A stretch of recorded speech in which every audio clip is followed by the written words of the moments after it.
Hey everyone, आज हम explain करने वाले हैं मनाशंकर बर प्रसाद गारू को, जो कि हाल ही में रिलीज की गई है और अभी तक हिंदी में ये रिलीज नहीं हुई है। मूवी की स्टार्टिंग होती है दिल्ली को दिखाते हुए, जहां पर एक मिनिस्टर के पास धमकी भरा फोन आता है और उसे कहा जाता है कि आज तेरा बर्थडे है और आज तेरे बर्थडे को हम तेरे डेथ डे में बदल देंगे। और ये सुनकर मिनिस्टर पूरी तरीके से घबरा जाता है और वो नेशनल सिक्योरिटी टीम को अपनी सेफ्टी के लिए बुला लेता है, जहाँ पर वो टीम से कहता है कि तुम मेरी सेफ्टी कैसे करोगे, तुम्हारे पास तो कोई वेपन मुझे दिखाई नहीं दे रहा। जिस पर वो टीम फुल कॉन्फिडेंस में बोलती है, मिनिस्टर साहब, आपको प्रोटेक्ट करने के लिए वेपन की जरूरत नहीं है, क्योंकि हमारा बॉस शंकर है। उसका नाम सुनते ही दुश्मनों के पसीने छूट जाते हैं। जहाँ भी क्राइम होता है वहाँ शंकर क्रिमिनल्स को पल में क्लीन अप कर देता है। वहीं दूसरी तरफ हमारा सीन शिफ्ट होता है शंकर प्रसाद पर, जो अपने घर का सारा काम खुद करता है। घर में सिर्फ उसकी माँ होती है। घर का काम निपटा कर वो अपनी माँ के लिए टिफिन तैयार करता है। देन उसके बाद वो रेडी होता है और मिनिस्टर के घर पर पहुंच जाता है। डरा हुआ मिनिस्टर शंकर को देखते ही बोलता है, शंकर प्रसाद, इतनी देर क्यों? कोई मुझे मारने आने वाला है और तुम लेट आए। शंकर शांत आवाज में बोलता है, डोंट वरी मिनिस्टर साहब, आई विल हैंडल एवरीथिंग।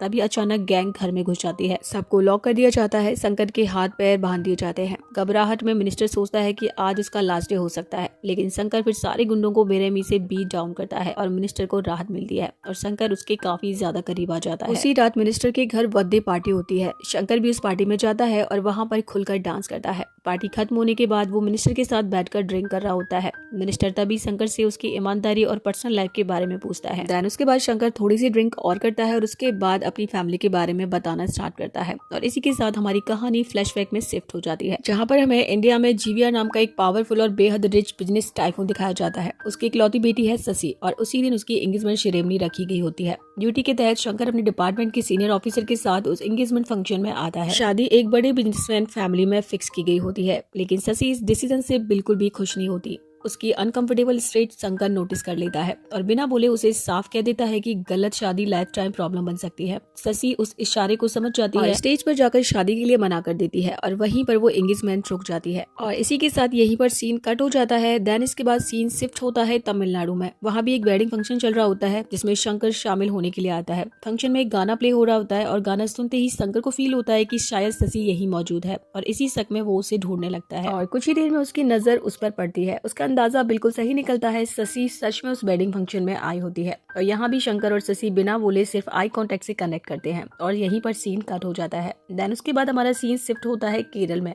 और वहाँ फिर से एक वेडिंग फंक्शन है, जिसमें शंकर शामिल होता है। वहाँ भी वही गाना प्ले हो रहा होता है। गाना सुनते ही उसे फील आती है कि शशि यहाँ भी हो सकती है और वो उसे फिर से सर्च करता है और थोड़ी देर में उसे दोबारा देख लेता है। और अब फिर से दोनों का आई कांटेक्ट होता है, जहाँ पर शशि को लगता है कि यूनिवर्स उन दोनों को मिलाना चाहता है और इसीलिए वो शंकर को प्रपोज करती है और शंकर भी इसके लिए रेडी हो जाता है। और उसके बाद अगले सीन में वो दोनों शादी कर लेते हैं। शादी के बाद एक बड़े रिच बैकग्राउंड से आने के बावजूद शशि बिना किसी हिचक के मिडिल क्लास लाइफस्टाइल अपना लेती है और अपनी नई लाइफ की शुरुआत करती है। सब कुछ स्मूथ और नॉर्मल चल रहा होता है। इसी बीच शशि के पापा की एंट्री होती है। वो एक पावरफुल बिजनेसमैन होते हैं और अपनी बेटी को इस लाइफ में देखकर साफ तौर पर अनकंफर्टेबल हो जाते हैं। एंड यहाँ पर वो अपनी बेटी की मिडिल क्लास लाइफ पर सवाल उठाते हैं और उसे बेटर लाइफ का ऑफर देते हैं। वो चाहते हैं कि वो दोनों वापस अपने घर पर शिफ्ट हो जाए और पूरा बिजनेस कंट्रोल दामाद के हाथ में आ जाए। लेकिन शशि की खुशी को प्रायोरिटी देते हुए शंकर अपना घर छोड़कर ससुराल में शिफ्ट हो जाता है। लेकिन वहाँ पर पहुँचते ही रियलिटी उसके सामने आने लगती है। ये सब ससुर का एक प्लान था। धीरे धीरे शंकर को घर में नौकर जैसा ट्रीट किया जाने लगता है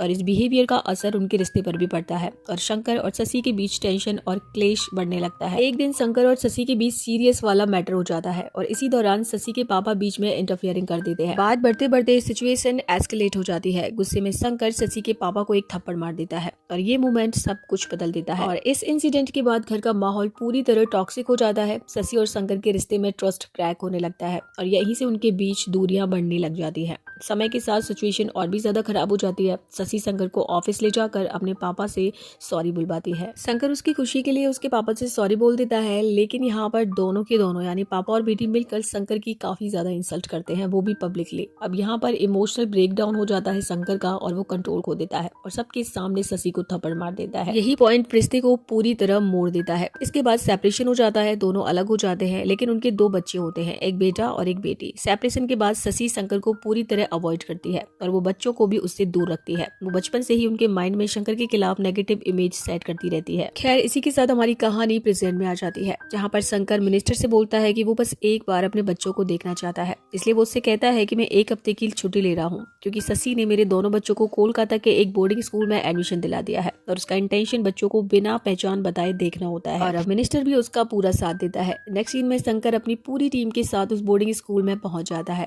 और मिनिस्टर की मदद से वो उसी स्कूल में पीटी फिजिकल ट्रेनर टीचर की तौर पर ज्वाइन कर लेता है। एंड अब शंकर स्कूल के एंट्रेंस गेट से घुस रहा होता है, तभी उसके बेटा और बेटी साइंस प्रोजेक्ट लेकर अंदर जा रहे होते हैं और गलती से अनजाने में प्रोजेक्ट को वो हिट कर देता है और वो वहीं पर टूट जाता है, जिससे उसकी बेटी बहुत गुस्से में आ जाती है और बिल्कुल शशि के जैसे एटीट्यूड में उसे ब्लेम करती है। अब यहाँ पर ना तो उसको पता था कि ये आदमी जो सामने खड़ा है वो मेरे पिता है और ना ही शंकर को पता था कि ये उसकी बेटी है। मतलब सीधा था कि पहली ही मीटिंग में बच्चों के मन में शंकर के लिए नेगेटिव इमेज बन जाती है। थोड़ी देर के बाद प्रिंसिपल के थ्रू शंकर को कंफर्म होता है कि वही दोनों बच्चे उसके खुद के बच्चे हैं और अब वो सोचने लगता है कि अब उनसे वो कैसे क्लोज आए। और इसी बीच उसे पता चलता है कि उसका बेटा बिल्कुल सॉफ्ट नेचर का है, शांत है, मैच्योर है, बिल्कुल अपने पापा के जैसा। और यहीं से शंकर को बच्चों तक पहुंचने का पहला रास्ता दिखाई देता है। एंड देन शंकर अपने बेटे के क्लोज आ जाता है और उससे बेटी को इम्प्रेस करने का तरीका पूछता है। तभी उसे पता चलता है कि बेटी का बहुत ही प्यारा पप्पी मिसिंग है, जिसकी वजह से वो काफी ज्यादा अपसेट है। शंकर तुरंत अपनी टीम के साथ पप्पी को सर्च करने के लिए निकल जाता है और वो अपना इन्वेस्टिगेशन माइंडसेट यूज करके पप्पी की पॉसिबल लोकेशन ट्रैक कर लेता है और जल्दी ही उसे पता चलता है कि पप्पी जंगल एरिया में फंस गया है। शंकर यहाँ पर काफी ज्यादा रिस्क लेता है और मुश्किल हालात में पप्पी को सेफ रेस्क्यू कर लेता है और वापस ले आता है। पप्पी को देखकर बेटी इमोशनली इंप्रेस हो जाती है और इसी घटना के बाद बेटी और बेटा दोनों शंकर के साथ काफी क्लोज और फ्रेंडली हो जाते हैं। और अब बच्चों को यही लगता है कि शंकर सिर्फ उनका पीटी टीचर है। उन्हें ये सच नहीं पता होता है कि वही उनके पापा है और शंकर भी ये बात उनसे छुपाए रखता है और वो बच्चों के सामने पीटी टीचर बनकर ही उनके साथ काफी सारा टाइम बिताकर खुश रहता है। बच्चे और शंकर के बीच काफी अच्छी बॉन्डिंग बन जाती है। बच्चों के मुंह पर हमेशा पीटी टीचर का नाम रहने लगता है और एक दिन एक गाना चल रहा होता है और बच्चे और उनके पापा सेलिब्रेट कर रहे होते हैं। तभी बच्चों के पास उनकी माँ का कॉल आता है, लेकिन बच्चे पीटी टीचर के चक्कर में उस कॉल को अवॉइड कर देते हैं। वो हमेशा ही पीटी सर के साथ ही रहते थे। उधर घर पर शशि को नोटिस करती है कि कोई पीटी टीचर बच्चों को जरूरत से ज्यादा क्लोजली संभाल रहा है। उसके मन में क्यूरियोसिटी आती है कि आखिर वो इंसान है कौन। और इसी सोच के साथ अगले सीन में शशि अपने पापा के साथ बोर्डिंग स्कूल पहुंच जाती है पीटी टीचर से मिलने के लिए और तभी उसे शंकर दिखाई देता है तो वो पूरी तरीके से टेंशन में आ जाती है और वो कहती है कि तुम्हारी छाया भी मेरे बच्चों पर नहीं पड़नी चाहिए और वो अपने बच्चों को वहां से लेकर घर चले जाती है। और अब शंकर का पूरे तरीके से दिल टूट जाता है। अगले सीन में हम देखते हैं शशि के पापा ऑफिस से घर लौट रहे होते हैं, तभी एक गैंग उन पर अटैक कर देता है, लेकिन वो किसी तरीके से अपनी जान बचाकर अपने घर पर सुरक्षित पहुंच जाते हैं। देन वो मिनिस्टर से कॉल करते हैं और कहते हैं कि उन्हें सिक्योरिटी चाहिए। मिनिस्टर उनसे कहता है कि तुम टेंशन मत लो, इंडिया का सबसे बेस्ट नेशनल सिक्योरिटी ऑफिसर भेज रहा हूँ। और अब वो ऑफिसर घर पे आता है और ये कोई और नहीं बल्कि शंकर होता है। शंकर अपनी पूरी टीम के साथ शशि के घर पर पहुंच जाता है। फुल सूट में एंट्री देकर कहता है कि अब से ये घर मेरी कंट्रोल में होगा, तभी यहाँ पर सभी लोग सेफ रहेंगे। और इससे शशि के पापा ना चाहते हुए भी उसकी बात को मानते हैं, क्योंकि उन्हें अपनी जान का बहुत डर है। और अब घर में सब कुछ शंकर की कंट्रोल में हो जाता है और शंकर भी लगातार कोशिश करता है शशि के साथ पैचअप करने के लिए, लेकिन यहाँ पर वो उसकी कोई भी बात नहीं सुनती है, क्योंकि शंकर ने पब्लिकली उसके पापा को थप्पड़ मारा था। और अब वो दोनों ये डिस्कस कर ही रहे होते हैं कि तभी उनके बच्चे उन्हें देख लेते हैं और उन्हें सारा सच पता चल जाता है कि पीटी टीचर ही उनके पापा हैं। अब बच्चे उदास होकर बैठे होते हैं, तभी वहाँ पर शंकर आता है और उन्हें बहुत ही प्यार से समझाता है। बच्चों का कहना था कि हमारी माँ गलत है, क्योंकि हमेशा उन्होंने आपके खिलाफ हमारे दिमाग में नेगेटिव चीजों को डाला है, जिसमें शंकर कहता है कि तुम्हारी माँ बिल्कुल भी गलत नहीं है, क्योंकि मेरे से ही गलती हुई है। मैंने तुम्हारे नाना को थप्पड़ मारा था, जिस वजह से वो गुस्सा है। और वो उनसे प्यार से कहता है कि अगर मुझे कोई थप्पड़ मारे तो तुम क्या करोगे। एंड वो कहता है तुम टेंशन मत लो, वक्त के साथ सब कुछ ठीक हो जाएगा। और अब वो अपने बच्चों से बात कर ही रहा होता है कि तभी दूर से यहाँ पर शशि के पापा उसे देख लेते हैं और अब उनको लगता है कि शंकर धीरे धीरे करके उनकी फैमिली के क्लोज आ रहा है और अब वो बहुत ज्यादा अनकंफर्टेबल हो जाते हैं। अब वो इस सबको रोकना चाहते थे, इसीलिए वो शशि की दूसरी शादी करवाने का प्लान बनाते हैं। और तभी मूवी में एंट्री होती है वेंकी की।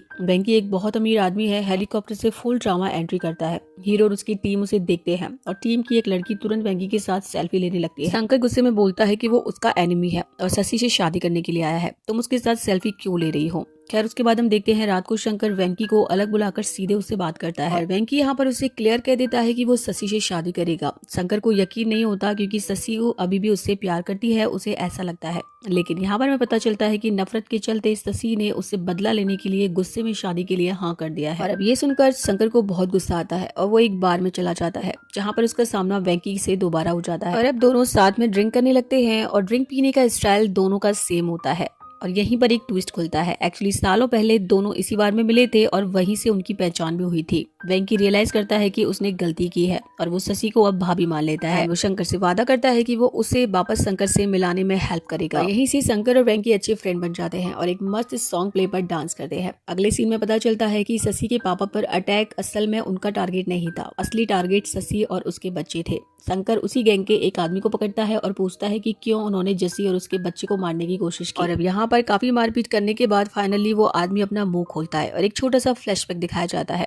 एक्चुअली एक विलेन बॉम्बे का राउडी ड्रग माफिया है और उस आदमी का छोटा भाई पहले किसी रेप केस में पकड़ा गया था और उसे वहाँ पर डेथ सेंटेंस मिल गई थी। 2 दिन के बाद हम देखते हैं जेल से छोटा भाई कैसे भी करके फरार हो जाता है और फरार होने के बाद वो एक कार में लिफ्ट मांगता है जिसमें शशि और उसके दोनों बच्चे होते हैं। और अब शशि उस जेल से भागे हुए आदमी को तुरंत पहचान लेती है और पुलिस को बुलाकर उसे पकड़वा देती है और उसकी मौत की जो कार्रवाई होती है वो कंप्लीट हो जाती है। और अब बड़ा भाई बिलेन अपने छोटे भाई की मौत का बदला लेने के लिए शशि और उसके बच्चों को टारगेट करता है। खैर इसी के साथ हमारी कहानी दोबारा प्रेजेंट में आ जाती है, यानी फ्लैशबैक खत्म हो जाता है। देन हम देखते हैं बिलेन अपनी पूरी टीम के साथ घर पर अटैक कर देता है जहाँ पर एक जोरदार फाइट देखने को हमें मिलती है और फाइनली इस फाइट में बिलेन हार जाता है और शंकर अपनी फैमिली को सेव कर देता है। फैमिली सेव होने के बाद शंकर और जसी मिलते हैं और वहीं पर पुराना सॉन्ग प्ले होता है जो उनके प्यार की याद दिलाता है। अंत में शंकर और जसी दोबारा एक हो जाते हैं और बच्चे अपने मम्मी पापा के साथ बहुत खुश हो जाते हैं। तो इसी हैप्पी एंडिंग के साथ ये कहानी यहीं पर खत्म हो जाती है। सो गाइस, आपको ये मूवी कैसी लगी आप मुझे कमेंट सेक्शन में जरूर बताएगा। और वन टाइम वॉचेबल तो ये मूवी है और मैं आप सभी के लिए बता दूं ये मूवी अभी तक हिंदी में रिलीज नहीं हुई है। और हाँ, वीडियो अच्छा लगे तो सब्सक्राइब और लाइक करना मत भूलिएगा ताकि ऐसे ही और भी स्टोरीज आप तक पहुंचती रहे। तो मिलते हैं नई वीडियो में, तब तक के लिए बाय बाय।